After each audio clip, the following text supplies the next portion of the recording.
जय हिंद साथियों, आप लोग कैसे हैं? उम्मीद करता हूँ कि आप लोग बहुत ही बढ़िया होंगे। ओके, तो आज की इस वीडियो में हम लोग क्लास 10th का हिंदी जिसका नाम है परंपरा का मूल्यांकन। परंपरा का मूल्यांकन, इनके लेखक है रामविलास शर्मा। इस बात को आपको याद रखना है। ओके, परंपरा का मूल्यांकन रामविलास शर्मा है। ओके, तो इस वीडियो में आपको हम बता दें कि 48 ऑब्जेक्टिव को इस वीडियो में हम आपको याद करवाने वाले हैं।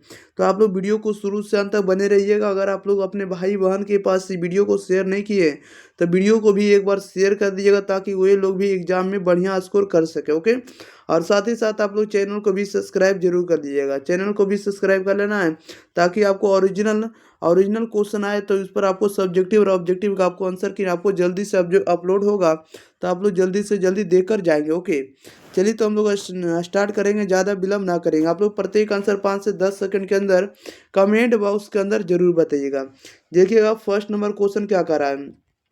कह रहा है कि बड़े भाई किस लेखक की रचना है? बताइएगा, बड़े भाई जो है किस लेखक की रचना है? तो बड़े भाई किस लेखक की रचना, तो यह आपको रामविलास शर्मा जी की रचना है। राइट आंसर सी हो जाएगा। क्वेश्चन नंबर 2 में करा, निम्नलिखित में कौन हिंदी आलोचना के महत्वपूर्ण महत्वपूर्ण हस्ताक्षर थे? तो राइट आंसर इसका डी हो जाएगा। ये भी रामविलास शर्मा ही थे। ठीक है, हिंदी आलोचना के महत्वपूर्ण हस्ताक्षर जो थे रामविलास शर्मा जी ही थे। राइट आंसर डी हो जाएगा। क्वेश्चन नंबर देखिएगा आप लोग 3 नंबर। 3 नंबर में कह रहा है कि कौन मनुष्य के संपूर्ण जीवन से संबंध है? यानी मनुष्य के संपूर्ण जीवन से कौन संबंध है? तो राइट आंसर बी हो जाएगा, साहित्य संबंधित है। 4 में कह रहा है वह विचारधारा जो चेतना आभास को मूल पदार्थ मानती हो, उसे क्या कहते हैं? तो उसे हम लोग कहते हैं भौतिकवाद कहेंगे। राइट आंसर डी हो जाएगा। क्वेश्चन नंबर 5 में करा, सारे यूरोप के लोग किस सभ्यता से प्रभावित है? बताइएगा, सारे यूरोप के लोग जो थे किस सभ्यता से प्रेरित थे? तो राइट आंसर सी हो जाएगा, एथेंस की सभ्यता से। राइट आंसर इसका क्या आ जाएगा? तो सी हो जाएगा, एथेंस के सभ्यता से। नेक्स्ट क्वेश्चन नंबर देखिएगा 6 नंबर। 6 नंबर में देखिए क्या कह रहा है, आप लोगों के बीच प्रश्न है। कह रहा है कि शेली और बायरन कहाँ के थे? शेली और बायरन जो थे कहाँ के थे? तो राइट आंसर बी हो जाएगा, यूनान के थे। क्वेश्चन नंबर 7 में कह रहा है कि जार शाही डैश में थी। तो जार शाही में डैश में क्या थे? तो जार शाही कहाँ के थे? तो राइट आंसर बी हो जाएगा, सोवियत रूस के थे। राइट आंसर बी हो जाएगा। नेक्स्ट क्वेश्चन नंबर देखिएगा 8। 8 नंबर में देखिए क्या कह रहा है कि रूस की क्रांति कब हुई थी? रूस की क्रांति के बारे में आप लोगों को बताना है। चलिए बताइएगा आप लोग, रूस की क्रांति कब हुई थी? इसका आंसर आप लोग जल्दी जल्दी बताइएगा, क्या हो जाएगा सही आंसर। तो रूस की क्रांति हुई थी आपको 1917 में। कब हुई थी? 1917। राइट आंसर बी होगा। क्वेश्चन नंबर 9 में कह रहा है व्यास जी और वाल्मीकि जी की रचना है। यानी व्यास जी और वाल्मीकि जी की रचना कौन है? तो व्यास जी की रचना गीता की है, और वाल्मीकि जी रचना रामायण की है। राइट आंसर ए हो जाएगा। नेक्स्ट क्वेश्चन लेते हैं। क्वेश्चन नंबर देखिएगा आप लोग 10 नंबर की ओर। 10 नंबर में कह रहा है कि परंपरा का मूल्यांकन जो है किसकी पुस्तक है? तो परंपरा का मूल्यांकन रामविलास शर्मा की पुस्तक है। राइट आंसर ए हो जाएगा। 11 में कह रहा है कि प्रगतिशील आलोचना का विकास होता है। प्रगतिशील आलोचना का जो विकास होता है साहित्य की परंपरा के ज्ञान से। राइट आंसर बी हो जाएगा। क्वेश्चन नंबर देखिएगा 12। 12 नंबर में कह रहा है कि लेखक रामविलास शर्मा कब से कब तक भारतीय प्रगतिशील लेखक संघ के महामंत्री रहे हैं? तो ये महामंत्री रहे हैं आपको 1949 से लेकर 1953 ईस्वी तक। राइट आंसर बी हो जाएगा।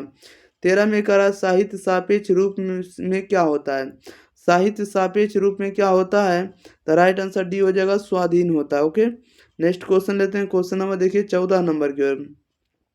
14 में कह रहा है कि एथेंस किस महादेश में है? एथेंस आपको यूरोप महादेश में। राइट आंसर ए हो जाएगा। क्वेश्चन नंबर 15 में कह रहा है कि बायरन किस भाषा के कवि हैं? तो बायरन किस भाषा के कवि हैं? तो राइट आंसर सी हो जाएगा, अंग्रेजी भाषा के कवि हैं। 16 में कह रहा है निराला की साहित्य साधना किसकी कृति है? बताइएगा सही जवाब क्या हो जाएगा। निराला की साहित्य साधना किसकी कृति है? तो यह भी रामविलास शर्मा की कृति है। क्वेश्चन नंबर देखिए 17। कह रहा है कि द्वंद्वात्मक भौतिकवाद मनुष्य की चेतना को आर्थिक संबंधों से प्रभावित मानते हुए उसकी स्वाधीनता स्वीकार करता है। यह पंक्ति की शीर्षक पाठ की है। तो यह आप लोगों को बताना है कि किस शीर्षक पाठ की युक्ति है। ओके, चलिए यहाँ पर देखिए आपके पास ऑप्शन है। ठीक है, तो यह जो पंक्ति है यह आपको परंपरा के मूल्यांकन से ही लिया गया है। ओके, याद रखिएगा 17 का जो राइट आंसर हो जाएगा ऑप्शन नंबर क्या हो जाएगा, सी हो जाएगा। 18 में करा है कि दूसरों की नकल कर लिखा गया साहित्य कैसा होता है। दूसरों की नकल कर लिखा गया साहित्य जो होता है ये आपको कैसा होता है, अधम होता है।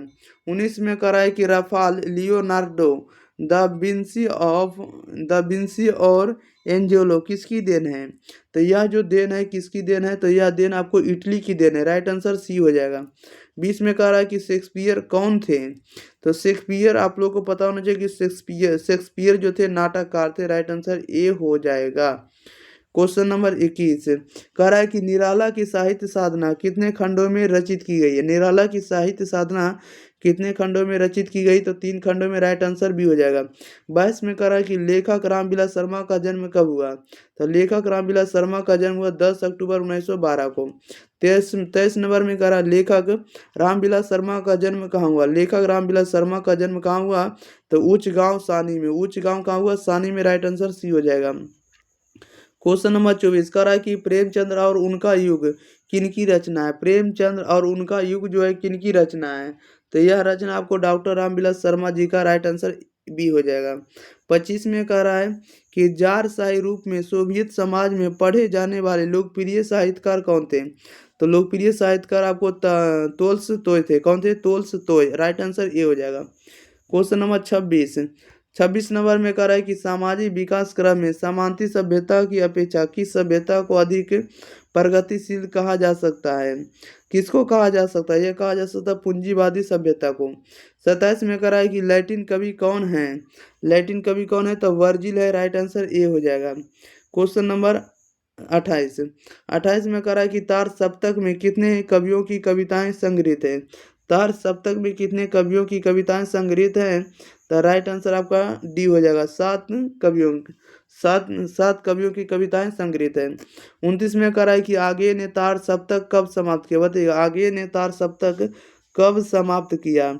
यह समाप्त किया आपको 1943 ईस्वी में, राइट आंसर बी हो जाएगा। क्वेश्चन नंबर देखिएगा 30 नंबर में कह रहा रामविलास शर्मा को किस कृति के लिए साहित्य अकादमी पुरस्कार प्राप्त हुआ था। बताइएगा रामविलास शर्मा को किस कृति के लिए साहित्य अकादमी पुरस्कार प्राप्त हुआ था, तो राइट आंसर सी हो जाएगा, निराला की साहित्य साधना को।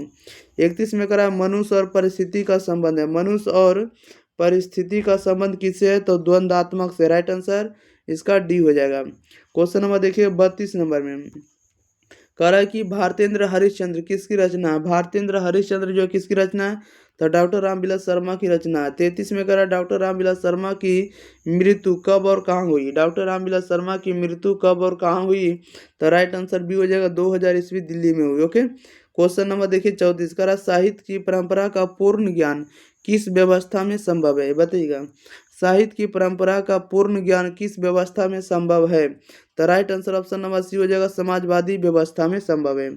नेक्स्ट क्वेश्चन ले लेते हैं। क्वेश्चन नंबर देखिएगा आप लोग अगले नंबर, क्वेश्चन नंबर 35 नंबर में देखिए क्या है। आप लोग 35 नंबर का भी आंसर बताने के लिए रेडी रहिएगा। ओके, 35 में करा है कि परंपरा का ज्ञान किन के लिए आवश्यक है।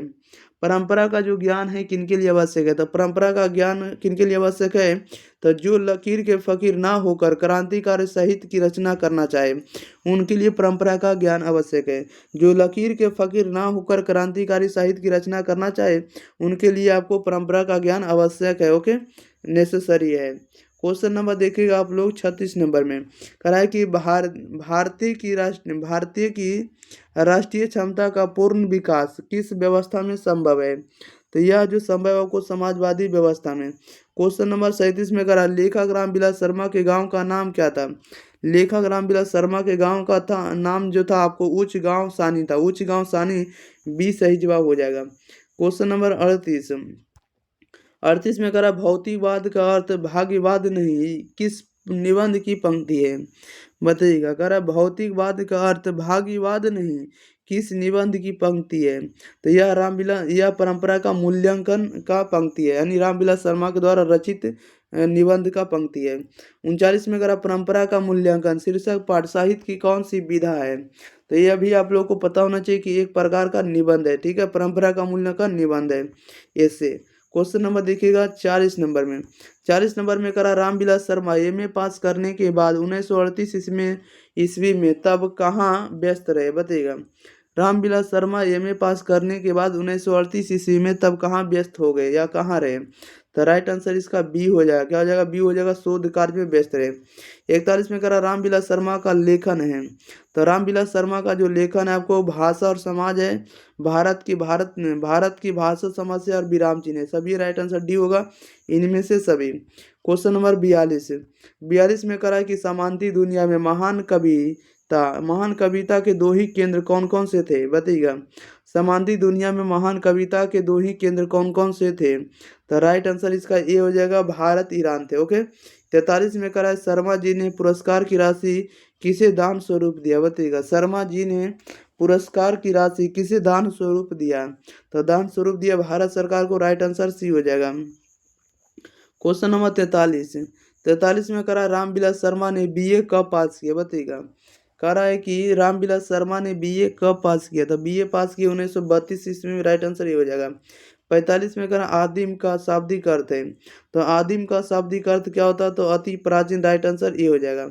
46 में करा है कि हमारी राष्ट्रीय आवश्यकता है। तो हमारी राष्ट्रीय आवश्यकता है समाजवाद का। राइट आंसर ये हो जाएगा। क्वेश्चन नंबर 47 नंबर में कह रहा है, देखिए क्या है। 47 में कह रहा है कि पुरानी संस्कृति से कौन नाता नहीं तोड़ती? बताइएगा। पुरानी संस्कृति से कौन नाता नहीं तोड़ती? तो इसका जो राइट आंसर हो जाएगा क्या हो जाएगा? बताइएगा। पुरानी संस्कृति से कौन नाता नहीं तोड़ती?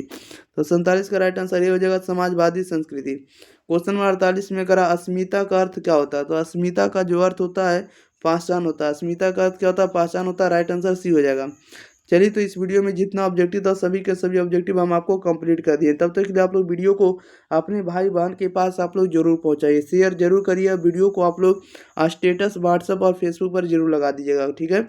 और साथ ही साथ अगर आप लोग चैनल को सब्सक्राइब नहीं किए तो चैनल को भी सब्सक्राइब कर दीजिएगा, क्योंकि इस चैनल पर आपको ऑल विषय क्लास 10th और क्लास 12 दोनों तरह के आपको वीडियो अवेलेबल है, ठीक है। और साथ ही साथ हम बात करते हैं कि आपको जो भी 2025 बोर्ड परीक्षा होने वाला है या तो अन्य बोर्ड परीक्षा आगे जो होने वाला आगामी जो बोर्ड परीक्षा होगा उसका आपको ओरिजिनल क्वेश्चन पेपर का आपको आंसर मिल जाएगा इस चैनल पर, ठीक है। इसलिए आप लोग जल्दी से जल्दी इस चैनल को सब्सक्राइब कर ले और वीडियो को दोस्तों के पास भी शेयर कर दें। ओके, मिलते हैं अगले वीडियो साथ। तब तक के लिए thank you for watching this video. धन्यवाद।